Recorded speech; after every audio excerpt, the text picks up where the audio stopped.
Goeiemôre vanaf Woord en Lig gemeente in Booysens, Pretoria. Ek wil vir jou groet vanoggend met die vrede en die blydskap van die Here.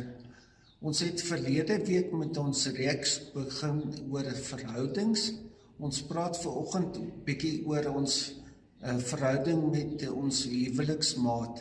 Ek wil 'n gedeelte saam met jou lees in Prediker 4 vers 9 en 10. Kom ons lees dit net saam. Hy sê vir ons die volgende: 2 is beter as 1,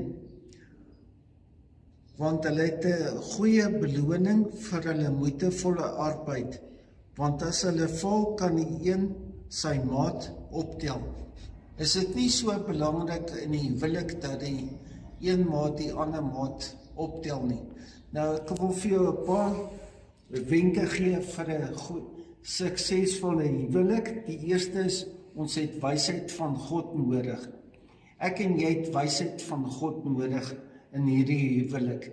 Die tweede ding wat belangrik is ons opbouende woorde. Hoe praat ons met mekaar? Die derde ding is ons fisiese aanraking. Ons het nodig om mekaar vas te hou in hierdie huwelik. Dit gee sekuriteit, dit gee daai blydskap, dit gee daai beskerming om te weet my maat is daar vir my. Die vierde belangrike ding is spandeer tyd saam. En jy het nie altyd 'n klomp geld nodig om tyd saam te spandeer nie, maar dit is so belangrik om daar te wees vir mekaar. Ek wil vir jou net bemoedig om te sê, volgende week praat ons oor die gesin, die verhouding in die gesin.